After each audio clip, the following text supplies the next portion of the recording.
Marinka, kako je prišlo do ideje o knjigi, o Dobrni prebivalcih, dejavnosti, ki so se odvijale na tem področju? Naj za začetek povem, da sem članica z najdaljšim stažem v našem delavsko-kulturnem društvu Svoboda Dobrna od leta 1952. Moji starši so se priselili v Trbovlje, prav na Dobrno, in so se takoj vključili v to društvo, kajti to je bil način življenja v tem naselju. S tem, da so občudovanja vredni ti preprosti ljudje, kmetje, seveda z nekaj ozaveščenimi ljudmi, ki so spodbudili kulturno dejavnost prav zato, da so preživeli te težke bivanjske pogoje in tudi to težaško delo, s katerim so si služili kruh. V rudniku, glavnem, ne? Tako. In ta posebnost me je nekako ves čas vodila, da bi bilo dobro to zgodbo predstaviti tudi širši množici, kajti to je posebnost, ne samo za Slovenijo, morda je celo svetovni fenomen. Ker se je zaradi rudarjenja, so se naselja rušila, so pač prebivalci dobili na drugem območju priložnost, da so zgradili svoja bivališča, ampak med cvetočimi akacijami na Dobrni so vedno zraven zgradili tudi društveni dom. In tako imamo zdaj že 5. na Ribniku 17. V domu so se pa dogajale zelo zanimive stvari. Vsa desetletja so se ti prebivalci družili pri kulturni dejavnosti, ustvarjali gledališke igre, imeli svoj pevski zbor, svoj orkester. Potem moške jasno so zelo privlačile športne aktivnosti, od nogometa, strelstva, balinanja. In pravzaprav je bil motor tega društva Karel Gorjup, ki je 40 let res smelo vodil v najbolj plodnih časih tole društvo. Dobrna ne zajema samo ozkega območja, ne? Kaj vse spada pod Dobrno? Ja, zdaj bi rekla, da vse, kar spada v krajevno skupnost Alojza Hohkrauta, je pravzaprav bila takratna Dobrna povezana z vsemi naselji. Naj bo od Retja, Agneza, Terezije, Žabje vasi, Ribnika, vse do nasipov Limberka, seveda. In vsa naselja so pravzaprav še ostala, razen Dobrna je izginila. In kako ste potem, kako je meso postalo ta knjiga? Ja, no, želeli smo predstaviti te posamezne dejavnosti po posameznih hišah, ki so se dogajale. Potem je pa bila naša predsednica Helena Dolanc na nekem izobraževanju, medgeneracijskem izobraževanju, ki ga je organizirala Spira, kjer je spoznala mlade fante in povedala to našo dobrniško zgodbo.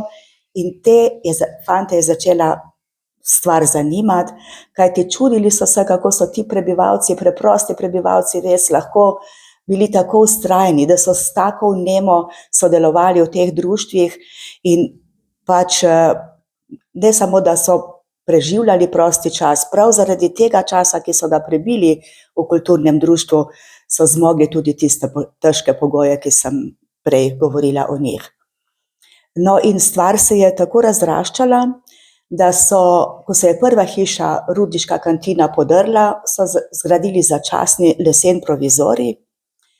Potem se je pa 1954. leta zgodil tudi pravi zidani dom z gledališčem, kjer smo imeli kino, imeli smo knjižnico, delovali so pevski zbori, orkester, pridružili so se športniki, nogometni klub, strelsko društvo, šahisti. In tako je eno bogato obdobje trajalo kar 10 let, dokler se ni tudi ta dom porušil. Ampak vztrajni prebivalci so se selili na pač nova območja, dobili nova stanovanja, med drugim celotna Dobrna skoraj da se je preselila na Vreskovo. So postavili še 4. dom na Hohkrautovi koloniji 57. Dejavnost je zelo cvetela tudi zaradi gostilne, ki je sicer spadala pod rudar, ampak vseeno je ta prihodek pomagal, da se je stvar, posebno na glasbenem področju, kar razbohotila. Imeli smo svoj ansambel, zelo uspešen Jantarje, potem je delovala dramska recitacijska skupina odraslih, mladinska, ustanovili so se mladinski klubi, prirejali ob vseh praznikih je pravzaprav bilo središče dogajanja v naši kantini. Ampak žal tudi ta hiša ni obstala. Je pa k sreči bil gospod Karl Gorjup tak vizionar, da je odkupil zemljišče in podpisal tudi pogodbo z rudnikom, da v slučaju, če se bo dom moral umakniti, nam bo rudnik zgradil novega na novem območju.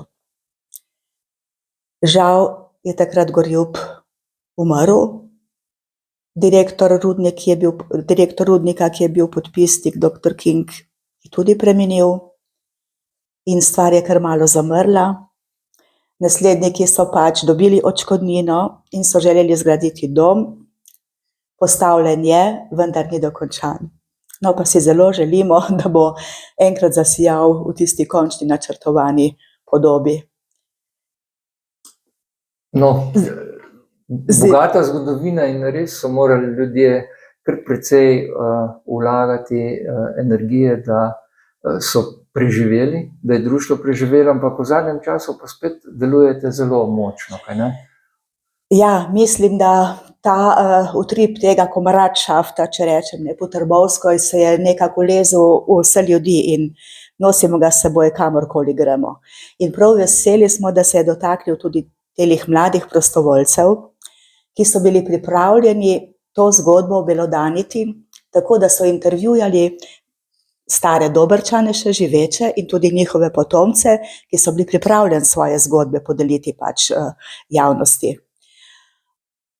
Kar 110 zgodbic se je zbralo, ki jih je bilo pa potem treba nekako na papirju umestiti, tako da so bile berljive. No, in odločila sem se, da to naredimo po kronološko, čas pred vojno, med vojno, v svobodni Sloveniji, ko je bila še Jugoslavija in potem na koncu svobodna Slovenija. Ljudje so prinašali tudi svoje stare fotografije. Nekaj jih je bilo tudi, moram pohvaliti naš Zasavski muzej, so se potrudili, so nam tudi poiskali zapuščino. Nekaj je bilo pa lastnega arhiva v društvu, pa moram povedati, da gospa Majda Koželjeva je tudi od svojega starša, Karla Gorjupa, imela kar zajeten arhiv. Vse to smo umestili v knjigo. Spremne besede sem pa pač poiskala z tega zgodovinskega, etnološkega, sociološkega vidika in sploh načina življenja, ki je bil poseben v tem okolišu. Ste zadovoljni z izdelkom? Ja, nastala je kar presenetljiva, bom rekla, bogata Biblija Dobrčanov, če smem tako reči, kajti te zgodbe imajo poseben čar. No, in če prebereš tudi pač, kako so stvari sovpadale s tem našim razvojem same občine, smo lahko kar ponosni, da doživljamo zdaj spet, bom rekla, ponovni razcvet. Se pravi, akacije še vedno cvetijo, ne? Ja, še malo počakamo, pa bodo res zadišale. In če smem povedati tudi to, da nas veseli, da bo kakšna zgodba nastala tudi med naseljenci Nove Dobrne, ki se nam obeta na tem območju. Pa upamo, da bojo te zgodbe še vedno povezovale vse ljudi s medsebojnim spoštovanjem in kakor kaže, bodo z znanjem, ki ga bodo širile, obogatile tudi širšo javnost. Marinka, najlepša hvala za pogovor in bi še kaj dodali? Mogoče bi pohvalila vse sodelavce, sploh te prostovoljce, ki so res tudi dosti svojega časa riskirali s tem, da če pomislimo, da imajo večinoma službo v Ljubljani, da je bil to res njihov prosti čas, da so ga kar dosti riskirali in da so uspeli. In Luka Ivezič s tem filmom o pomočniku Kevinu Jordanu in Tjaši Humski, pa seveda je med njimi bedel mentor Benjamin Kreže. Vse prostovoljno. Pri tej knjigi pa tudi sodelavci, od lektorja Kevina Korbarja do oblikovalke Ive Davide.